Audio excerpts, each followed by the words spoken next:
My name is Dennis, like I said earlier, and I want to welcome you to Christ Church of Flagstaff. So good to be together, worshiping together.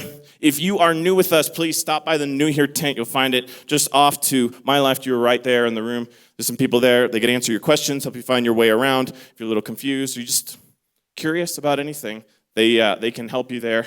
And actually today after third service at 1 o'clock, we're going to have Next, which is kind of the next progression of that. If you've been here for a while, maybe a couple weeks, maybe a couple months, maybe a couple years, and you still just don't feel like you're plugged in, we'd love for you to join us for lunch today at Next. We meet in the multi-purpose room, which is in our office building, just on the other side of the parking lot, 1 o'clock following our third service. It's a free pizza lunch for the whole family. Bring your kids and come and learn about what Christ Church has for you and your family to help you grow and just how you can get connected and be a part of the family. That's where you want to go and get some pizza. So want to draw your attention to, we have a number of people in the congregation, part of our church, who we partner with Apartment Life. And Apartment Life is hosting Thanksgiving dinners. We have 5 different dinners, so 5 different locations on 3 days, none of which are Thanksgiving Day, but we need help with all of them. And so if you have time to help, time to cook, time to serve, time to clean up. If you have any of that, you can find all the details about which days those are and which locations. You're going to find all that in your dashboard. And so we'd love for you to sign up and help with that. If you're going, well, what's my dashboard? I don't understand what that is. Please download our app. You'll find in there access to a personalized dashboard. You can sign up for events like the Thanksgiving. You throw it on your phone, and it's custom to you. It'll have you make a little login and stuff when you get going. That's the way we keep up to date with all these things. There's a lot of wheels, a lot of things turning and moving here at Christ Church, and the app is your place to keep tabs on all of it. And if you were in there recently, you might have seen some stuff about Love 928. Maybe you weren't around last week. Last Saturday, we hosted Love 928. It's a service project. We go out into the community, and we had 20 different locations. We had well over 200 volunteers serving our area code, 928, and just pouring out the love of Jesus in very practical ways. And so we've put together a little highlight video, just a few of the venues. We didn't get the video crew out to all 20 places. There's just a lot happening real quick, but we'd love for you to see some of what was done last week, and thanks for being a part of it. Let's take a look.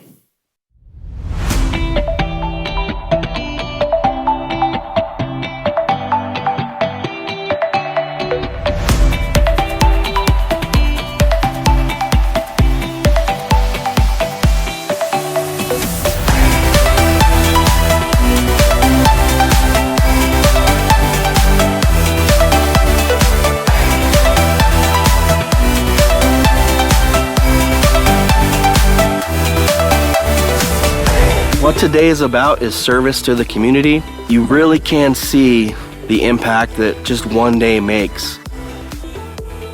Being able to be a part of that is an honor and a privilege, and it really takes me forward in an area of growth that has been missing for a while.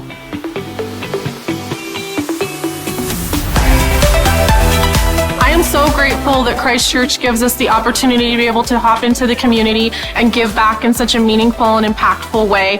One of the reasons that we chose this location was because our family has fallen on pretty hard times the last 6 or so months, and we've been showing up here every Saturday. And now we have the opportunity to give back to the same people who have been helping us and our community as well.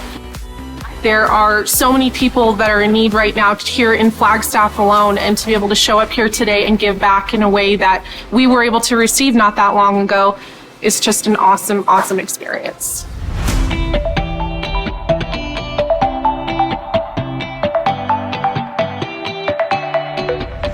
The channel behind me where the Love 928 team is working was cut naturally in the last few months from the floodwaters. It was 4 feet deep and 6 feet wide at some points.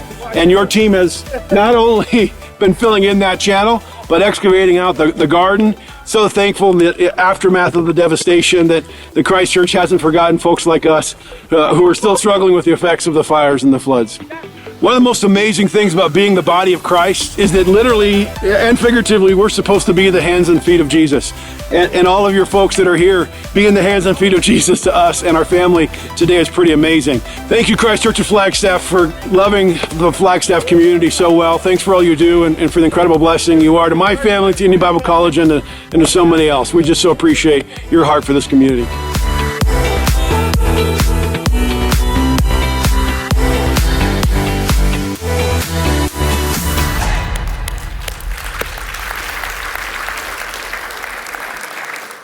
Good morning. I'm so glad you're here. How many of you were able to serve last Saturday before last, a part of 11-9-8? You were, yes, good job. And I just want to say, all of us, this is what we do together. Whether you were there and you're like running that tractor thing, I don't even know what that was. You help by your giving, and you contribute to what's happening financially here. You serve in a ministry. Like, we do all these things together, and I want to say thank you. And it's so appropriate. Today is our church's 38th anniversary, which is a really cool thing to celebrate. And I don't know if you know the story, if you've heard the story, but it so fits this series that we're talking about. We're looking at the book of Acts, and every week that we've come to the book of Acts, we just marvel at what God did in the first church. And so I want to, if you haven't heard it, or if you haven't heard it in a while, tell you what I understand to be like the beginning story of our church. Jim Dorman, who's our founding pastor, was on staff in 1984, that summer, at Christ Church of the Valley. He was working there, and they needed help at their summer camp for high school kids at UCYC in Prescott. So Jim got recruited to go up and help. And so he's there, and they're sitting in the dining hall area, and a lady from Flagstaff named Vicki Higgum is talking to one of the other pastors at Christ Church of the Valley, a guy named Richard Bloodworth, who was one of the founding pastors, helped Don Wilson start CCV. And Richard's describing to Vicki and her husband Jim what CCV is all about, like why they started there. And that church is just 2 years old. It's not if you are familiar with CCV, it's so different than it is today, back then. And she says these words, she says, "I wish there was a church in Flagstaff like that church." And Jim's not in the conversation. He's in like this booth, this table right next to them talking about this. And when he hears Vicki say those words, he says, God tapped him on the shoulder and said, "Tag, you're it." I was like, wow, that's really like biblical like language there, Jim.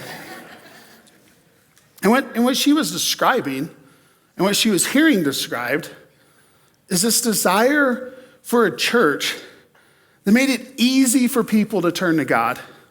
A church that looked outward, that pursued the ones.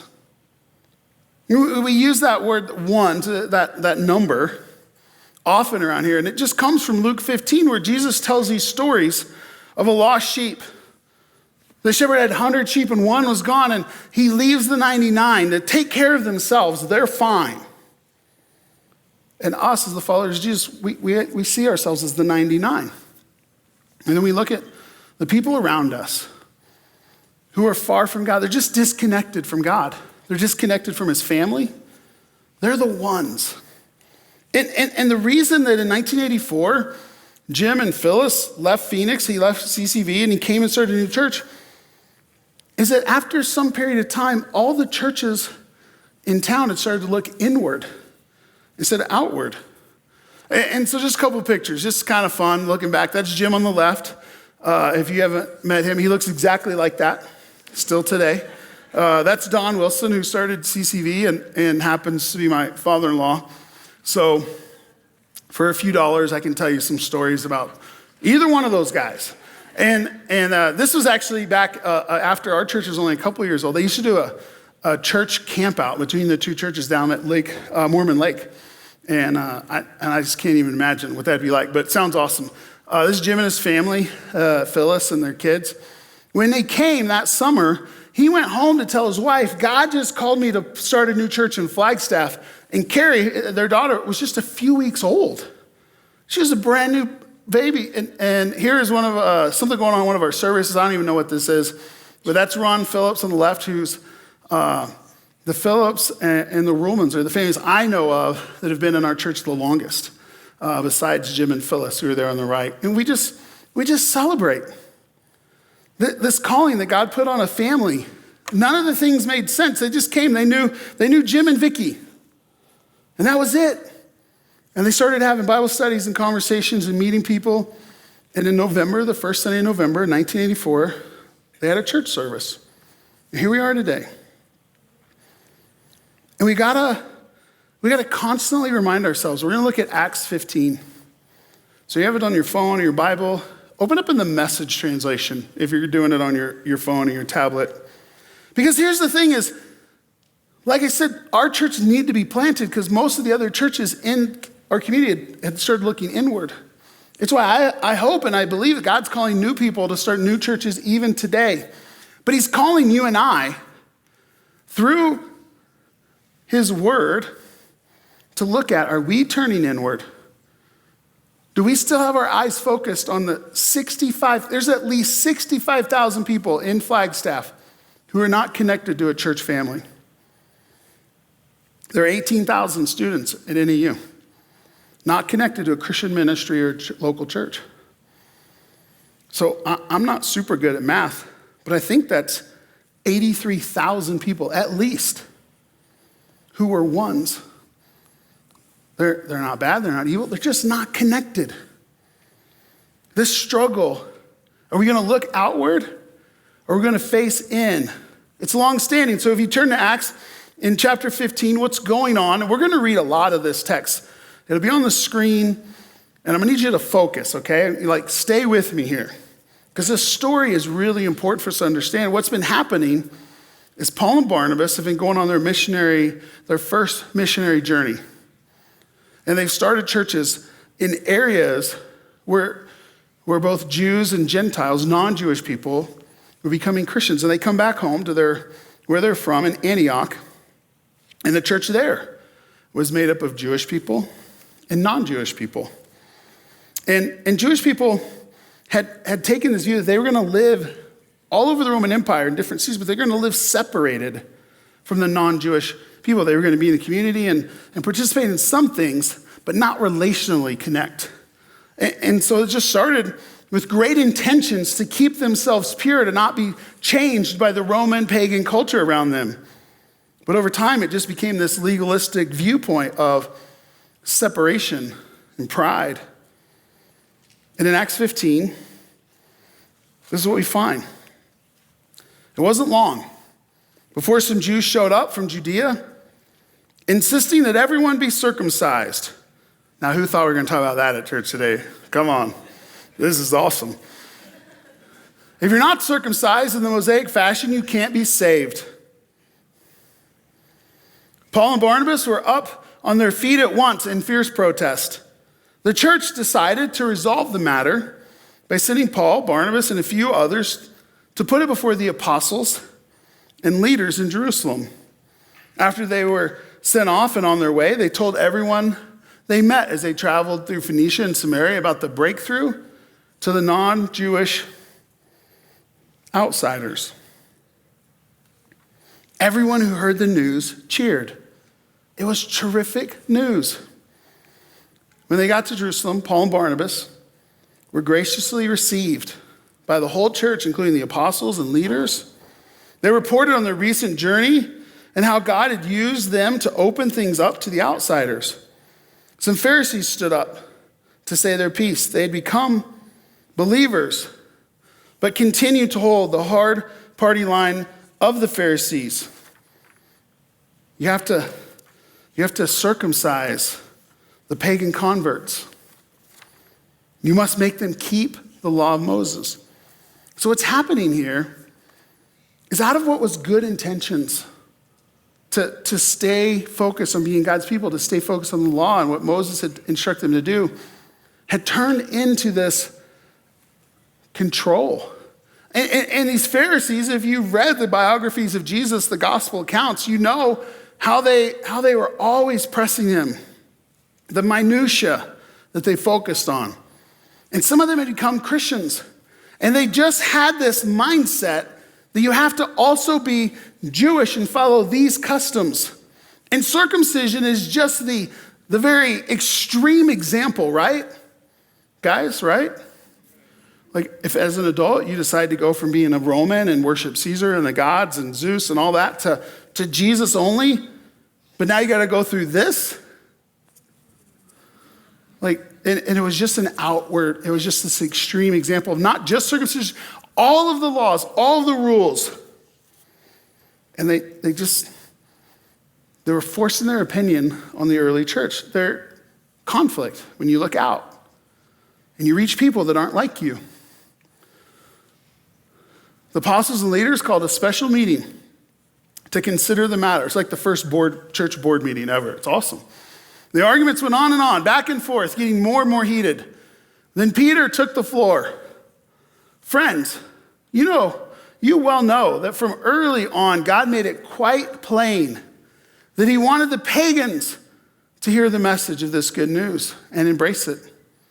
And not in any secondhand or roundabout way, but firsthand, straight from my mouth. I mean, Peter's like throwing it down, right? Like, and God, who can't be fooled by any pretense on our part, but always knows a person's thoughts, gave them the Holy Spirit exactly as he gave him to us. God treated the outsiders exactly as God treated us, beginning at the very center of who they were, the Holy Spirit, the very center of who they were, and working from that center outward, cleaning up their lives as they trusted and believed in him. So why are we trying to out God? That's a great question. Loading these new believers down with rules that crushed our ancestors and crushed us. Don't we believe that we are saved because the Master Jesus, amazingly, out of sheer generosity, moved to save us just as he did those from beyond our nation? What are we arguing about? There was dead silence. No one said a word. The room was quiet. Barnabas and Paul reported matter-of-factly on the miracles and wonders God had done among the other nations through their ministry. The silence deepened. You could hear a pin drop.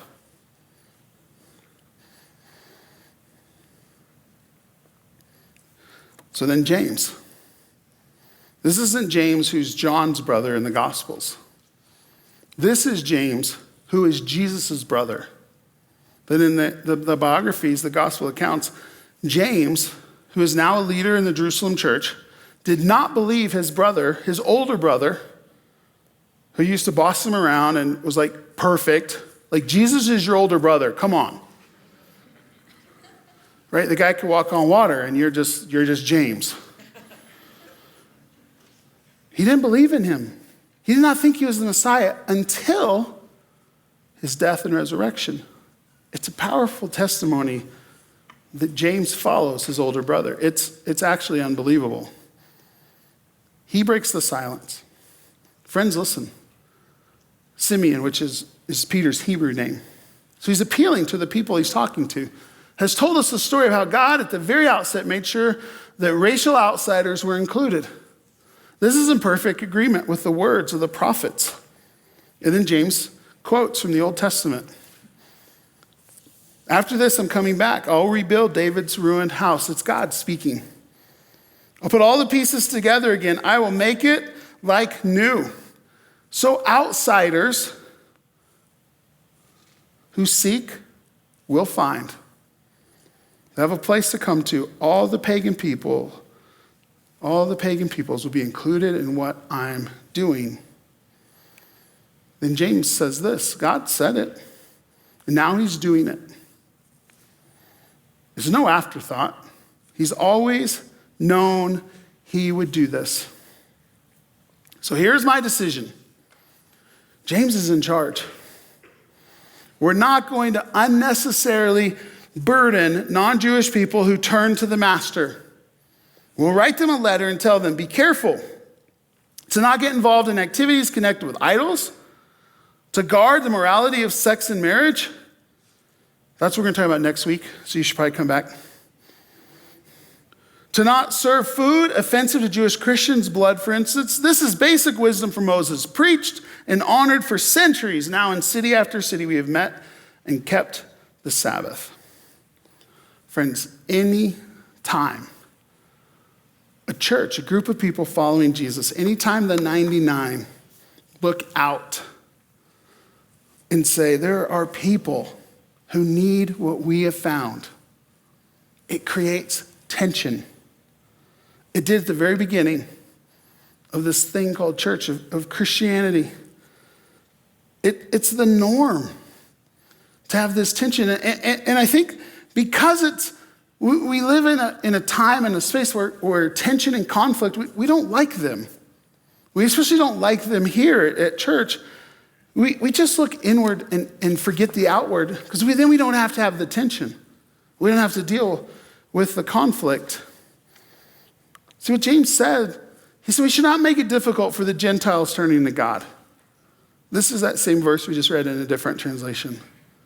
And I don't think you ever sit at your table and go, man, there are too many Gentiles at church today. You've never said that. So I just took out the word Gentile. Who would you put in there? If your child, your teenager is a part of our youth group, ever thought, man, there's too many bad kids at youth group. They're gonna influence my kid. There's too many Democrats at our church. Too many Republicans.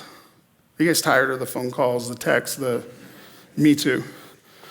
Right? Like, who is it that you really it's like hard for you? Is it people of a different ethnicity? Is it, if you're poor, is it rich people? If you have a little bit of extra, is it people who don't? Is it people who are the LGBTQ plus community? Would that be a struggle for you? Like, see, all of these people, they're just ones who need to turn to God. And I wonder sometimes, would it be easy or difficult for them to do so here at Christ Church? So we just learn. We're just trying to learn from what we see in the early church. Because the natural bent of any group, not just churches, it's just groups of people, like family, we're all naturally bent to look inward. James even saw it before the events of Acts 15. He wrote this to Jewish Christians living all over the Roman Empire. Suppose a man comes into your meeting wearing a gold ring and fine clothes, and a poor man in filthy old clothes also comes in. If you show special attention to the man wearing fine clothes and say, here's a good seat for you, but say to the poor man, you stand there or sit on the floor by my feet, have you not discriminated amongst yourselves and become judges with evil thoughts? This may not be the exact way that we are struggling with discrimination or discomfort or difficulty today, right? You're like, hey, we can sit anywhere. Well, look at the closest empty chair to you. It might be right next to you. It might be down a couple. I want you to it might be right in front of you. I just want you to think about who would sit there and make us a little uncomfortable. You're like, well, if anybody sat right next to me, that would be uncomfortable. They should buffer chair. Okay. Skip a chair. Look at that chair. Who's sitting there? If you're in a small group, you're in a life group, what kind of person coming into your group, you go like, It may be that you would prefer, if your choice is a rich person or a poor person, a well-dressed person or a grubby person, you might pick one over the other. And I think some of us even have problems with people of wealth. So we'd pick the poor person because we would discriminate in our mind. Sometimes we don't even realize this is going on, to look outward. It doesn't happen on accident. We all have this natural bent to try to be around people like us. So it takes effort and intentionality to say, I'm going to look outward. I'm going to make effort so that people that I'm probably naturally uncomfortable with, I don't have a lot in common with, can feel comfortable, feel welcome. I don't want to make it difficult for them to turn to God. And it's often my behavior, my attitude, my actions that make it difficult. Paul knew this. This is why to the church in Corinth, he wrote this.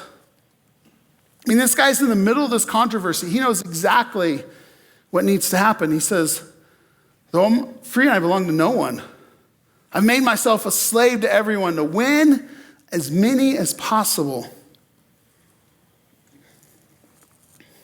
To the Jews, I become like a Jew to win the Jews, to help the people that are Jewish find Jesus. Verse 22, to the weak, I become weak to win the weak. I've become all things to all people so that by all possible means I might save some. I do all this for the sake of, what's it say? For the sake of which we talked about last week. The gospel is it's the good news. It's the good news that Jesus can be your king. He can be your emperor. You don't have to live in this world system. He's like, I do whatever it takes to help anyone come into Jesus' kingdom. Because to look inward is easy and natural, and it doesn't take any effort. But to look outward, Paul describes for us, it takes effort. You have to be intentional. It's an extreme commitment to the ones.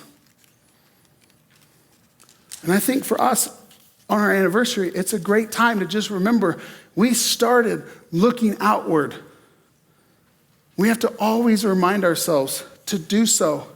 Because the first church and these first letters, so much of the content of our New Testament is dealing with this issue. What does it take for people who are far from God to find God? In this tension, we have to work on it.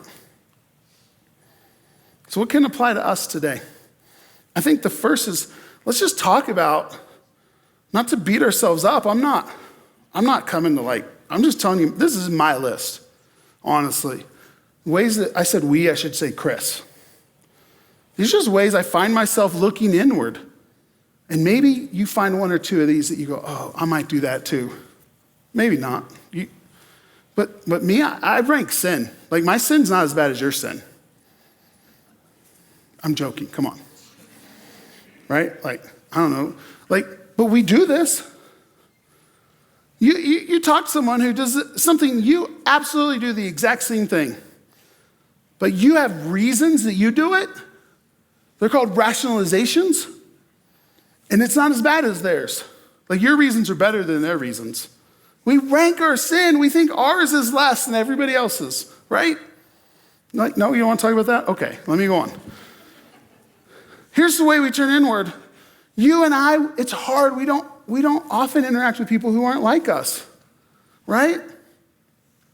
And if you're at all online, and those of you who aren't, you're my heroes. But those of us who you get on social media and it is so much easier. The system of our world is making us more narrow, more homogeneous. We just want to be around people who think like us, who look like us, who vote like us. This is why as a church we started 9 to 8 Central. I mean, this incredible effort. It's a whole other organization. It's a separate nonprofit that is simply here to serve the other nonprofits in Northern Arizona. Because there's a lot of people that we get to connect with now through that organization that don't look anything like us. And that's exactly what God wants us to do, because if we don't, we look inward. Here's the third thing, I just forget the one sometimes. Don't you? Even when I come to church on Sunday morning, it's so easy to see people I know and like, or I haven't seen, and catch up and talk, and somebody who's just far from God, maybe here looking for hope, just walks by. I forget, and sometimes during my day, I'm not intentional looking for who's God putting in front of me. And then the last thing, we don't share our struggles. Friends, as church people, as Christians, we just got to start being more honest with the world. Our life's not always blessed and perfect. But that's all we talk about sometimes. And if you're a really positive person, I'm not saying become Eeyore, okay? Like, hear where I'm coming from on this. If you're not honest about some of your struggles, people are going to think you're a hypocrite because they know you have struggles. Like your friends at work, they know all your deficiencies. They know all the places where you mess up. But when you act like you don't, and you're a little bit inauthentic about how good you are, it just pushes people away. Now, maybe I'm the only one who does this, but maybe we just got to be more honest. These are just ways we might turn inward. It's not we're bad, we're not evil. We just got to know so that we can work on it. When I started going to college, I went to a small college for pastors and missionaries called Manhattan Christian College. It's in Manhattan, Kansas, the little apple, not the big apple. Don't get confused. And it's in the same town as Kansas State University. And I got this job at a convenience store. The only problem is the only shift they had available for me was the graveyard shift. And so 4 nights a week, I'd work the graveyard shift, and then I'd go to school the next morning after working all night. I had incredible grades. You'd be so impressed. But I got to meet 2 people in that time, and I did this for a while, a little over a year, and I got to meet Rob. Rob was the guy at the convenience store who worked the shift before me, so we always overlapped either an hour or an hour and a half. Kind of just depended on the day.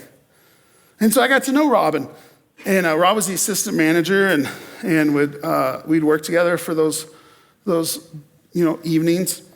What I found out pretty quickly about Rob, and he was very upfront about it, is that Rob is homosexual. And I grew up in a really small town in Oklahoma in the 80s, and this was a new experience for me. And we just got to know each other. I got to hear his story, and he got to hear mine, and we actually became pretty decent friends. And then I got to know Ron. Ron worked next door to our convenience store at a Kinko's. Back in the day in a college town, nobody had printers, or we'd all do like work on a floppy disk on a word processor and take it to Kinko's and print our papers and research and all this stuff. And it was busy sometimes, but it was open 24 hours a day. So Ron works at Kinko's, and so often after things would calm down in the middle of the night, 1, 2 in the morning, me and Ron would find ourselves standing on the sidewalk. We don't have any customers. We're just talking. That happened all the time. And I just have these pictures. Ron was always smoking a cigarette. We're out there talking. And then every once in a while, he'd be like, "Hey, man, do you want some acid?" I'm like, "Not tonight." He's like, will you just watch the front? I'm going to go in the bathroom and hit some acid. I'm like, "Sure, man." Like, it was going to happen, whatever I said. I just got to know Ron. Ron's a drug addict. I mean, he's into some stuff. He's a Grateful Dead fan, which tells you a little bit of what he's into. And he'd have all these crazy stories and like hallucinations, and he would do drugs like in the bathroom because there's no cameras in the bathroom. And I guess watch the store for him. It didn't take very long, but I just got to know these guys. Totally different situations, different issues. And in that time I got to know them, they were both so familiar with Christianity, churches and Christians. And their perception is that there was no church in the area that they'd be welcome in. There'd be no place for them amongst Jesus and his people. And here's what I know. So in 1993, if I went around to all the churches in the area, maybe if I came here to Christ Church of Flagstaff back then, and I asked people, "Hey, can Rob, who's homosexual, and Ron, who's addicted to drugs, can they come to church here?" Almost everyone would have said yes. Everyone's welcome, right? Like we would say that still today. But what I learned in just having conversations with these 2 guys is this principle that's just part of how life works. See, their perception was reality. Their perception is They wouldn't have been welcomed. And what I know is if they would have walked into most of the churches I was aware of back then, we would have said they were welcomed, but I don't know that we would have treated them that way. Our inward look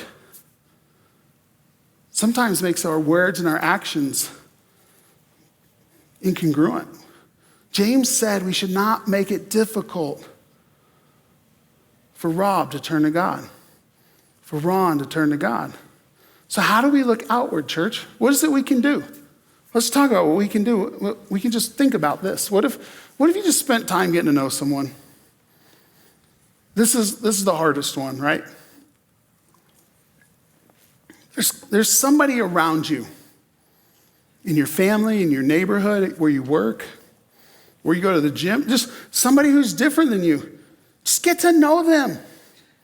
Take the opportunities God's putting in front of you. And here's the thing I hear often, but Chris, if I become friends with this guy who's whatever, fill in the blank, that's going to be, I can't approve of their lifestyle. I get that. Here's what I know to be true and factual is I can accept someone without affirming their sin. You know how I know that's true? Is Jesus does it to me every single day. He accepts me, flawed, broken, selfish, sinful, and he never affirms those things that are broken and wrong about me. But he always accepts me. Friends, that's the posture we need to have with people who think differently politically, who are maybe even falling into the religion or a lifestyle or they have addiction. They're just different. Get to know someone who's different than you. And you got to identify your one by name. If you're at church here on a regular basis, and me talking about having a one and praying for somebody who's not connected to God, and that's just white noise to you on a Sunday morning and you're not doing it, well, friends, that's on you, man. Because Jesus said he came to save the one. And if I can't name someone that he's put on my heart, then I need to pray that he breaks my heart for a lost person. Because if nobody in your circle is lost enough for you to name them, you just gotta break out of your bubble and get to know someone who's far from God and let them be close enough to you that it breaks your heart that they're living without God, without the kingdom of Jesus in their life. You got to name somebody just that you know them. And part of it is you and I got to be more comfortable, just a little bit. Just a little bit more comfortable being uncomfortable. Right? Comfort and safety are highly overrated. God's best work is when we're uncomfortable. Just try it a little bit. Just take a simple step of next Sunday or before you leave today. If you're around somebody you don't know, just say hi to them, introduce yourself. See what's going on with them. You're like, Chris, there's football. I got 1 minute. Just talk to somebody at church that you don't know. It's safe here. If Rob and Ron had showed up here today, we had to let them in, but would it be okay if they were still in their current state? And I don't know what's going on in their lives. I didn't keep up with them. Do you know someone you care about who's in a bad place? Their lifestyle, their addiction, their choices. I would hope that if your son or your daughter was struggling like that we all would do everything we could to make them comfortable with our discomfort when they arrive. They just wouldn't even sense it.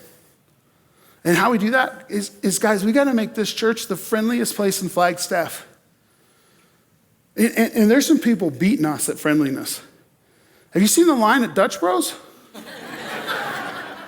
That coffee is gross. No one is going to Dutch Bros for the coffee. And some of us don't go because the line's too long. Well, that's just, I'm in that boat. I'm not going to wait in line for mediocre coffee. You know why Chick-fil-A, have you ever seen the drive-thru at Chick-fil-A? It's 100 cars long, and I still get in it. Because they're friendly And it's Jesus chicken. I mean, why wouldn't you eat that? Friends, if you and I could embrace people the way the employees at Dutch Bros and Chick-fil-A do, if we would just be friendlier, would the line to get into church be a little longer? And we'd be okay with it because we knew there was Jesus inside?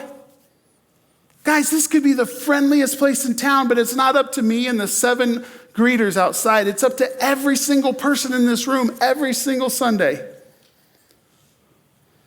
Let's make this the friendliest place in town because we have the only thing people really need.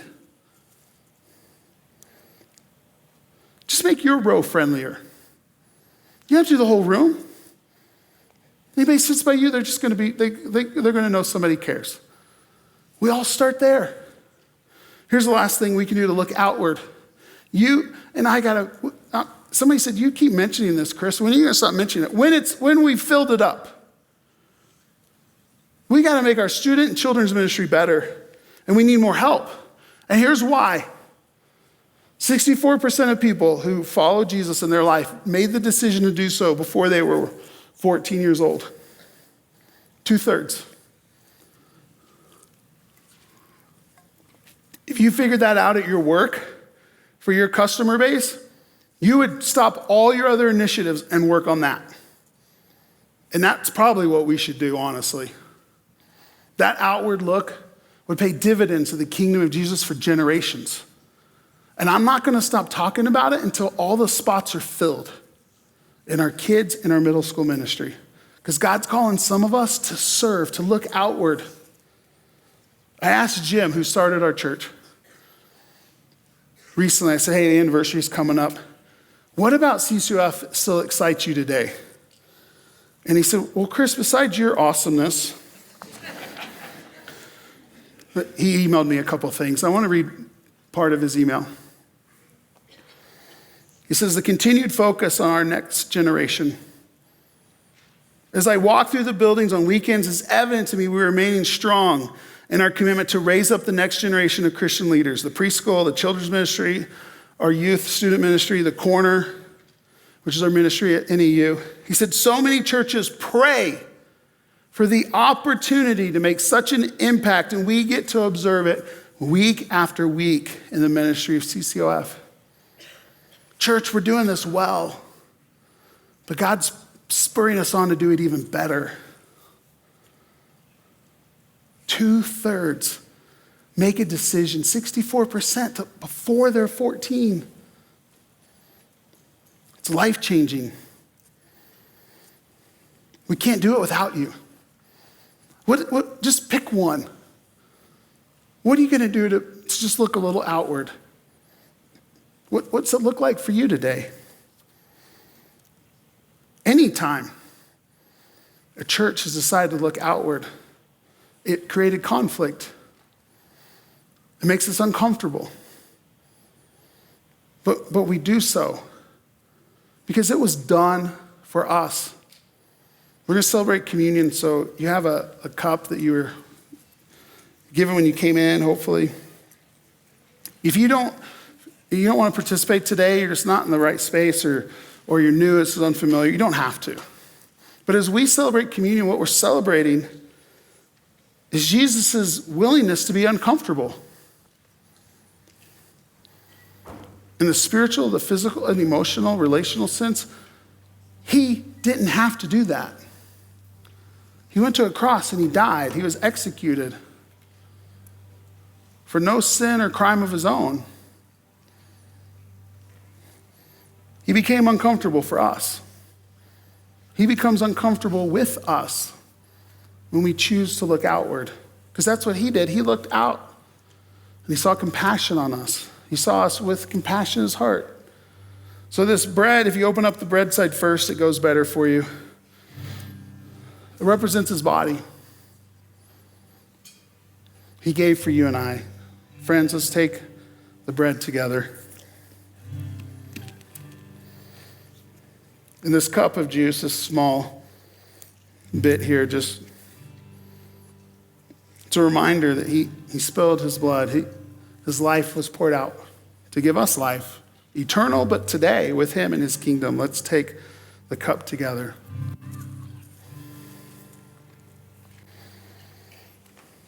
This song, it's called Good Grace, because it is God's good grace that allows us to look outward, that allowed someone else to look out and see us. A parent, a friend, somebody showed you Jesus. They showed you a man who died for you. He gave us this grace, and we just want to celebrate this together. And during this song, if you want to pray with someone in the back where you see prayer on the wall, our team will be there, and maybe you want to know about grace. Maybe you want to pray for a son, a daughter, a friend who's far from God. Whatever it might be.